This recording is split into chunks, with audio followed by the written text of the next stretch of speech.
po bang mag-business ng ano? Hindi naman business. Hindi po kasi meron kaming ginagawang NFT.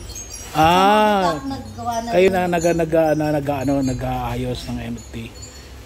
Hindi, ang sa akin lang sana yung sisimulan ko lang sana sa craft. Yung styro lang muna kasi hindi naman ako ganun kadaming kumain ng saan kayo nagsusupply? Diyan po sa Jets, sa Candelaria, saka po sa Nyok. Tapos yung mga teacher po bumibili rin po sa amin. Okay. Walk-in sila. Nag-walk-in. So ilang heads? Ang ano po? Yung inyong buong ano? Depende po. Ngayon po wala pong ganong karami kasi hindi po season ang heads na tinanim namin. Pero ilan daddy ang heads mo? Well, complete up. Apo. 2,800. Ang dami. Laki pala yan. 2,800.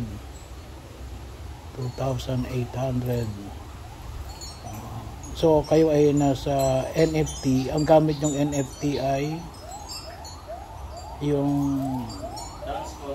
downspout. Kwadrado o bilog? Square po. Square. Siya po ang taruhin nyo kasi hindi po ako ano dyan. Hindi na po pare. Kabagan lang po. Sa... Hindi ko alam yung mga technicality ng pagtatanim. Ikaw ay sa marketing. Kung may nabili lang po, magana lang po. Hindi naman kayo ibig sabihin, yung inyong supply hindi kulang.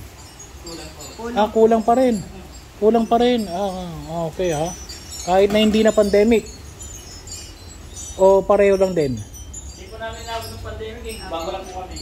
Bago lang din kayo. Isang taon po lang po yan. Ngayong January. January 17 po. Okay.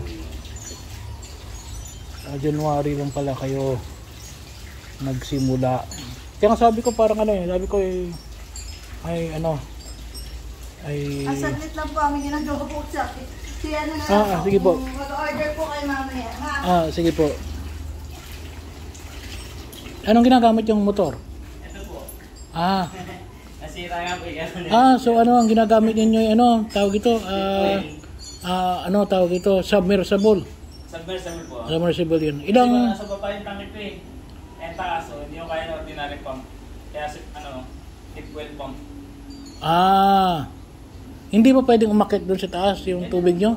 Pwede naman po. O hindi... Medyo mainit. Ibig sabihin, kung paketin nyo muna ng tubig doon tapos tsaka nyo ipump. Ay nga po, ito po ang nagpapakyat. Yan ang nagpapakyat. Kasi mahina po yung namin eh. Kalimitan naman talaga, mahina yung tubig natin eh. Ito po nagpapakyat sa taas. Kaysa nga naman bumili ka pa ng dalawa, Pwede naman yung Jetmatic kaso masyado po magastos sa kurente. Mahal mo sa... Yan ba yung solar? Hindi po, lang po, 12 volts. 12 volts. Hindi yan, pwede palang solar yan. Pwede o. Pwede yung gawing solar. Tsaka hindi natin kuminsan... hindi natin control yung araw. Ano ang pangalan niyo, Tay? Marvin po. Marvin. Ang anak niyo si Amir. Po. Ilang taon na po si Amir? 9. 9? Pinangalan nyo lang sa kanya. Okay. Pinangalan niya na pala sa kanya. Akala ko siya ang nag-aayos. Parang kayo na rin po pala nag-aayos. Ito po yung anak nyo, asawa nyo? Asawa nyo. Father Jesse nga pala ako. Father Jesse nga pala ako. Saan po kayo? Dito. Dito po sa plaza? Dito po ako. Kaya sabi ko, may nagsabi nga din kasi nagmimisa ako dito sa isla dito sa San Isidro. Mimisa ko diyan once a month. Diyan lang po yun eh.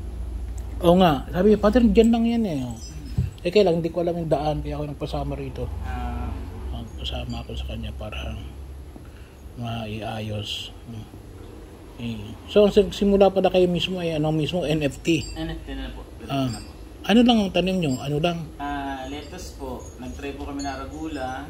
Ngayon po, i-alternate naman namin ng pechay. Pak choy po. Yung ano. Okay, pak choy. Medyo mahal yun eh, ano? Medyo Tama. maganda po market nun yun eh. At yun ay pang kimchi. Kimchi, tsaka yung hot pot. But the same ingredient ba? Same po. Same ingredient pa rin. Same ano. Basta leafy po. Same style. Same component. Ano pong ginagamit ninyong ano? Fertilizer po. Oo. Meron pong calcium nitrate, magnesium sulfate, at saka yung NPK po, nitrogen, phosphorus, potassium. Kasama na po yung NPK. Kayo mismo nag-ano? Binibili ko lang po online. Hindi yung naka-mix na. Hindi po. Nagmi-mix. Kayo pa rin nagmi-mix. May issue po yan, depende sa tubig. Ay di nag-ano na rin kayo. Po, Nagtitest na rin kayo. Ano lang naman po, ppm lang ang tubig sa pH. Hindi naman masyadong komplikado. Kapag marunong ka mag-aaral ka. Sa pH nga po, hindi na po ako nagtesting ng pH. Hindi na nagtitest ng pH. Hindi ko sa bagay kasi ang tubig natin wala namang ano eh. Wala namang ano ito eh. Wala tayo chlorine ano. Wala itong chlorine eh. Ang tubig natin. Wala namang chlorine yung tubig natin. Taga rito po kayo mismo? Opo. Doon po ako lumaki sa may may covered court sa kabila. Sa looban kung tawagin. Ito po yung magkaan eh. Ito po ano pang apelido nyo? Monpero. Monpero. Yung ayos natin. Hindi, para din sa iba na bagay. Ako lang naman ata ang hindi nakakaalam na mayroon kayong ano rito eh. Yung tsugas kayo. Nagtitinda rin kayo sa palengke? Hindi. Nagsusupply lang po kami. Meron po kasi yung mga gusto mag-resell. Kung may nagre-resell na po, hindi na kami nagbebenta kasi makagawan pa namin sila ng customer. Ang pinaka-market po namin, yung mga negosyante din, alam po yung gumagawa ng lumpia rolls, kailangan po nila ng lettuce. Yung mga nagpapa-order ng salad, kailangan din nila ng lettuce. Tapos, meron kaming mga reseller na nag-aalok-alok sa mga kaibigan nila. Siyempre, hindi na po namin naalokin yun kasi sa kanila na yung customer. Sila na lang bibili sa amin. Magpasa na lang ng iniiwasan po namin yung palengke kasi baka po yung reseller namin doon din nagtitinda. Magka-conflict pa kami. Magkakagawa kami ng customer. So walk-in na lang, tsaka yung po yan, bibigyan po namin walk-in. Pero po yung sa palengke, sa reseller na po yun. Meron din po kami sa Pakil, sa may simbahan ng Pakil, meron po kami reseller. Dito yung mga susulib, yung mga talipapaho. Minsan kumuha sa amin sila, pag malakas bibenta sila. Ikaw lang bang taga rito sa Pakil na gumagawa nito? Meron po isa, taga Balyan. Yun, nag-reseller ko na rin po kasi sa dami pong order sa kanya, hindi siya makasupply. Sa akin siya kumukuha. Pinasusupply. So dalawa lang kayo? Okay. Dalawa lang kayo. Ano sa kanya manis lang, mga 100. Yo, maigi yun yung sinabi mo yung yung pak choy po. Pak choy, Hindi ba yung ginagawang Hindi na ba yung ginagawang kimchi pa? Kimchi? Pwede din ang gawin. Pero kasi nga medyo mahal yun. Ang ginagawa nila ngayon yung galing Bagyo. Yung Pechay Bagyo. Cabbage na hindi bilog.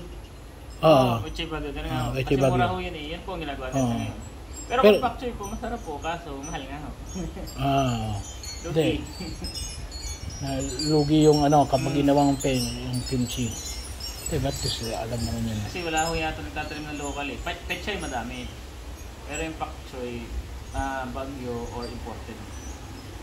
Kaya medyo pricey. Dito sa local, puro pechay. Subukan ko po. Dati nagtanim na ako nung nakapagpatubo po ako. So for lang po, self-consume. Ngayon po, susubukan na market kung maganda. Kasi bumibili po siya eh. Mahal daw po. Mahal nga talaga. Mahal talaga ang Bumili kami buto, yun. Papaano yun namin. Saan nyo nakuha yung inyong paggawa nyo? Wala, lang yun po. Online lang din po. Online lang. OFW po kasi kami. OFW. Nung pandemic, naipit kami doon. Kasi frontliner. Parang na rin po kami. Kasi may anak kami, kasama na may anak namin. Natakot na kami sa namin. Sige po. Saan ka sa Sa Abu Dhabi po, UAE. Abu Dhabi. Natakot na rin po kami para sa anak na uwi na lang kami. yung mga naipon, buhos natin na ano, mag-negosyo tayo. Eh, naisip namin negosyo, madali-dali. Liban tayo. Anong gamit mong plastic? Sa bubong po, Oo. yung UV plastic.